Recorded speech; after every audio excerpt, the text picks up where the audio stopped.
经中欧双方商定，第24次中国欧盟领导人会晤将于12月7号在北京举行。国家主席习近平将会见欧洲理事会主席米歇尔和欧盟委员会主席冯德莱恩。国务院总理李强将同米歇尔和冯德莱恩共同主持会晤。本次会晤是双方时隔4年首次面对面会晤，如何通过高层引领稳定中欧关系，消弭欧洲一些对华去风险的杂音，外界高度期待。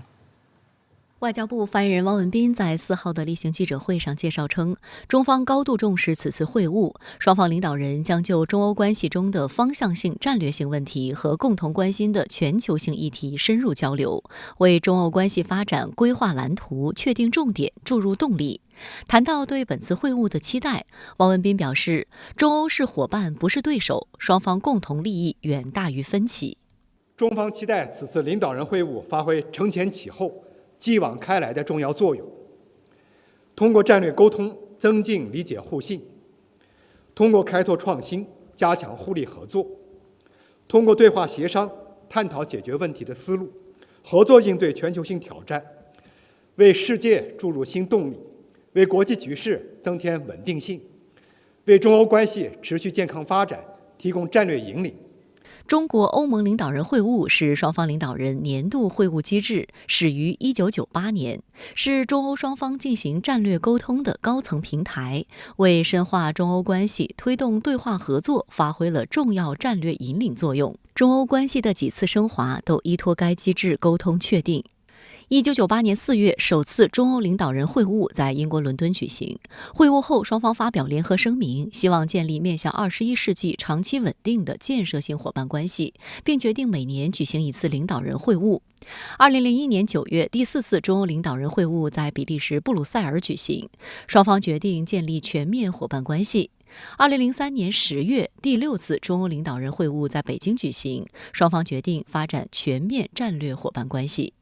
即将举行的第24次会晤，恰逢中欧建立全面战略伙伴关系20周年和中欧领导人会晤机制建立25周年。同时，这也是2019年以来首次举行的线下中欧领导人会晤。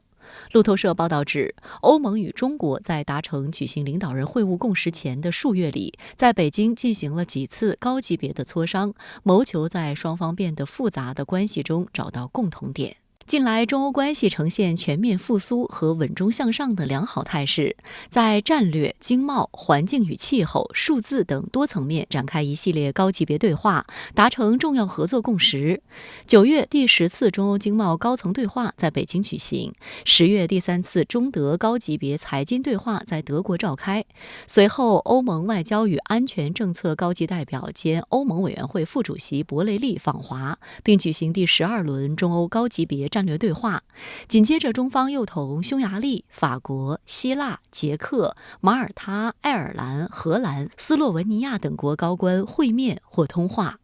观察指，在百年变局加速演进的大背景下，中欧关系也面临新的机遇和挑战。此次中欧领导人在关键节点的会晤，将为变乱交织的国际局势注入更多稳定性。其实中欧双方都有意说来总结一下今年以来双方这一系列的这个成果，然后凝聚一下双方的共识，为下阶段推进中欧关系做一个更好的铺垫。然后另外我们也看到，之前中美的旧金山峰会其实是奠定了一个非常良好的氛围，在这个背景之下，就有利于双方达成一些比较独立自主的、更加有利于合作的一些共同方案吧。另外一方面呢，是欧洲本身也面临欧洲议会的选举和这个欧盟层面领导人的更迭，在这个背景下，欧洲就是政治生态呢也会发生一系列的变化吧。我们做一些预先的磋商和预先的研判，然后凝聚双方的共识，做一些增信事宜、力所能及的工作呢，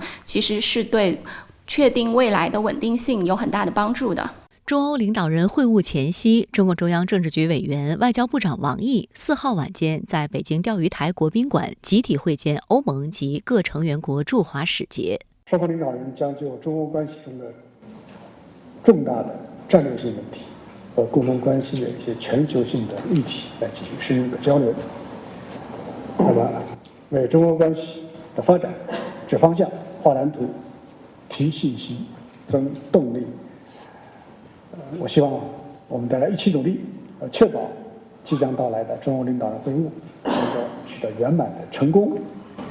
那么能够推动中欧关系以20年全面战略伙伴关系为契机，能够迈上一个新的台阶，那么展现一个新的前景。王毅指出，回顾中欧关系走过20年历程，可以得出3点重要启示：一是坚持相互尊重，才能平等对话，共同进步；二是坚持冷静务实，维护伙伴关系基本定位，维护求同存异相处之道，维护互利共赢合作方式，维护多边主义时代潮流；三是坚持战略思维，中方视欧洲为多极化进程中的重要一极，支持欧洲一体化，支持欧洲战略自主，中方对欧政策保持着稳定性，不会因一时一事改变。王毅强调，中欧选择对话合作，阵营对抗就不会形成；中欧选择和平稳定，新的冷战就打不起来；中欧选择开放共赢，全球发展繁荣就有了希望。欧盟驻华代表团团长妥尧会和欧盟各成员国驻华使节表示，中国是欧盟重要的合作伙伴，欧盟无意与中国脱钩，希望建立互惠平衡的经贸关系。欧盟重视中国作为安理会常任理事国的作用和影响，愿同中方共同应对气候变化、生物多样性、公共卫生等全球挑战，就乌克兰、中东局势等热点问题加强沟通协调。欧盟其实是对中国的诉求是在上升的。我们看到在安全方面，欧盟一直把乌克兰问题视为它的核心利益，那么它需要中国去发挥更加具有建设性的作用。另外一个方面，我们就是看到在经贸层面，其实这是近1-2年以来中欧摩擦比较多的一个领域。其实欧盟进一步的诉求就是希望能够实现更加公平的竞争环境，能够在中国有更好的市场准入，以及一系列的能够与中国在经济合作上更加互惠的一些措施。我们会本着就是也是要从维护自己的利益的角度出发，能够找到一个双方都能够接受的、能够合作共赢的一种方式去处理这些可能还比较尖锐的问题吧。深圳卫视记者注意到，中欧关系发展也出现一些杂音。在一些人鼓噪欧洲对华去风险、降依赖的背景下，欧盟早前对华发起电动汽车反补贴调查，对中欧经贸关系产生了负面影响。甚至有一些人片面强调中欧关系的竞争面，渲染中欧是制度性对手，严重损害双方合作与互信。对于所谓对华去风险，日前法国雅克德洛尔研究所发布报告，认为借助中国实现自身发展壮大是欧盟必然选择。该研究所贸易地缘政治高级研究员埃尔维·法布里坦言，美国的贸易保护主义与欧洲试图对华去风险的做法，实际会增加欧洲的负担。So it means for the European that they may have to adapt a strategy not only based on specialization segment of technological supply chains, but they have to increase their own coverage of the supply chains and to increase their capacity. 欧洲有识之士呼吁，欧方在去风险问题上应牢守理性底线，奉行更加理性务实的对华政策。数据显示，2022年在世界经济缓慢复苏的背景下，中欧双边贸易额仍再创历史新高，达8473亿美元，同比增长2.4%，意味着中欧平均每分钟贸易往来超过160万美元。事实上，去风险这一说法最早是来自欧盟委员会主席冯德莱恩。不过，他在上月初透露自己将来华参与领导人会晤时，也强调，这种竞争可以是建设性的，而不是对立的。We must recognize that there is an explicit element of rivalry in our relationship. But this rivalry can be constructive, not hostile.